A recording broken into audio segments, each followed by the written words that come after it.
Hello बच्चों, let's read the question and the question says that consider figure and mark the correct option. हम लोगों को ये figure देखना है और करेक्ट ऑप्शन जो है वो मार्क करना है।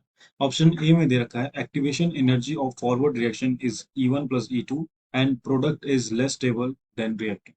ऑप्शन बी में दे रखा है activation energy of forward reaction is E1 plus E2 and product is more stable than reactant. Option C में दे रखा है activation energy of both forward and backward reaction is E1 plus E2 and reactant is more stable than product. And option D में दे रखा है activation energy of backward reaction is E1 and product is more stable than reactant. और हम लोगों को बताना है ये फिगर देख के कि इनमें से कौन सा ऑप्शन जो है वो करेक्ट है। Okay, so let's start the question by knowing a key concept first. So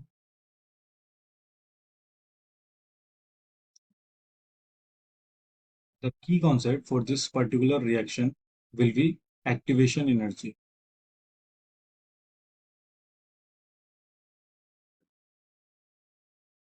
Activation energy. तो पहले हम लोग समझते हैं कि एक्टिवेशन एनर्जी क्या होता है। तो एक्टिवेशन एनर्जी कहने का मतलब कि it is the minimum energy required to convert reactant molecules to product molecules. क्या क्या हम लोगों ने कि that it is the minimum energy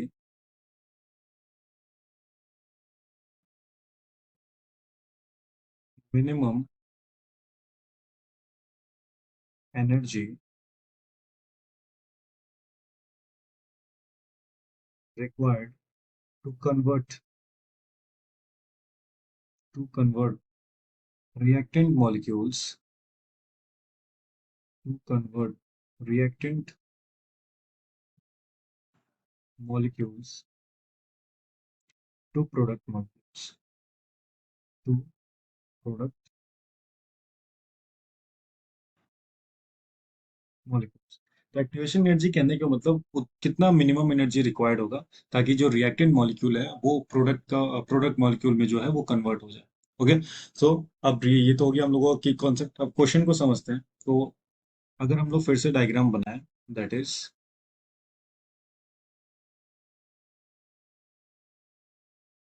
Y axis पे मार्क करेंगे हम लोग एनर्जी और इस पे मार्क करेंगे हम लोग रिएक्शन कोऑर्डिनेशन या रिएक्शन कोऑर्डिनेट भी कह सकते हैं। ठीक है, अब यहाँ पे क्या हो रहा है, ये प्रोडक्ट ये जो फिगर है कुछ इस तरीके से बनेगा। That is yes. अब ये वाला जो ग्राफ है हम लोगों का, यहाँ से लेकर ये पीक तक के ग्राफ को, दैट इज ये वाला ग्राफ, ये जो हम लोग ग्राफ बना रहे हैं ये हम लोगों का फॉरवर्ड रिएक्शन के लिए है। और इसके बाद वाला ग्राफ अगर हम लोग देखेंगे जो नीचे की तरफ गिर रहा है, ये ग्राफ हम लोगों का हो जाता है बैकवर्ड रिएक्शन के लिए, मतलब जहाँ पे प्रोडक्ट का फॉर्मेशन होने वाला है। तो अगर हम लोग यहाँ पे बात करें इस वाले एनर्जी को, यहाँ तक के इस वाली एनर्जी को नाम दे रखे हैं हम लोग E1 और यहाँ वाले एनर्जी को नाम दे रखे हैं हम लोग E2। ओके, तो यहाँ पे क्या होगा, यहाँ पे रिएक्टेंट्स मॉलिक्यूल मौजूद है और यहाँ पे जाके अब जो है ये प्रोडक्ट के मॉलिक्यूल जो है वो उनका फॉर्मेशन हो जाता है। और जाहिर सी बात है कि प्रोडक्ट के मॉलिक्यूल्स के पास एनर्जी हाई रहेगा, इसकी वजह से वो यहाँ पे आ जाएगा। अब ये वाला जो है, ये जो हम लोगों का पीक वाला है, इसको हम लोग बोलते हैं एक्टिवेटेड कॉम्प्लेक्स। Activated complex. तो ये हम लोगों का फिगर हो गया। तो वहीं अगर हम लोग फॉरवर्ड रिएक्शन देखें, मतलब कि जो ये वाला पार्ट है, ये वाला जो पार्ट है हम लोगों का, जो रेड शेडेड पार्ट है, ये हम लोगों का फॉरवर्ड रिएक्शन के लिए है। तो अगर हम लोग फॉरवर्ड रिएक्शन का एनर्जी देखेंगे, दैट इज एनर्जी फॉर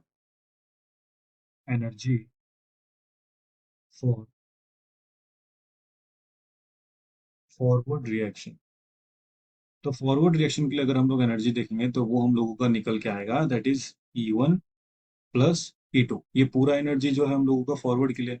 और वहीं अगर बैकवर्ड के लिए देखें तो बैकवर्ड के लिए हम लोग के पास एनर्जी रहता है सिर्फ E1। This is for backward reaction जहाँ पे प्रोडक्ट बनता है। तो जो हम लोगों का फॉरवर्ड रिएक्शन के लिए एनर्जी है वो तो हम लोगों का हो गया E1 प्लस E2।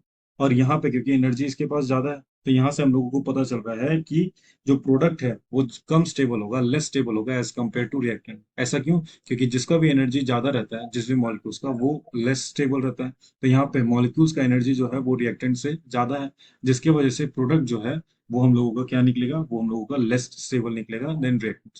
अब हम लोग अगर ऑप्शंस में चेक करेंगे तो ऑप्शन ए में दे रखा है activation energy of forward reaction is E1 plus E2 and product is less stable than reactant. This is the correct option. Activation energy अभी जस्ट हम लोग देखें कि E1 प्लस E2 निकल रहा है।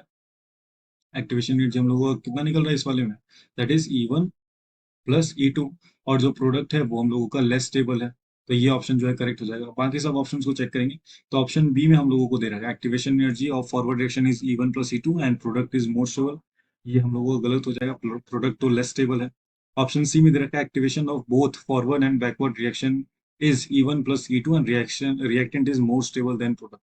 अब रिएक्टेंट जो है वो ज्यादा स्टेबल तो है प्रोडक्ट के लिए, पर फॉरवर्ड और बैकवर्ड रिएक्शन के लिए एक्टिवेशन एनर्जी जो है वो इक्वल नहीं है, E1 प्लस E2 नहीं है, तो ये ऑप्शन भी इनकरेक्ट हो जाएगा। ऑप्शन डी में देखेंगे activation energy for backward reaction is E1 and product is more stable then react. अब एक्टिवेशन एनर्जी जो है E1 जो है वो बैकवर्ड रिएक्शन का है, पर प्रोडक्ट ज्यादा स्टेबल नहीं है, प्रोडक्ट तो लेस स्टेबल, इसकी वजह से ये ऑप्शन भी जो है वो गलत हो जाएगा। So the correct option will be our option A. तो ऑप्शन ए जो है वो हम लोगों का करेक्ट हो जाएगा। Hope you enjoyed the concept. Thank you and best of luck.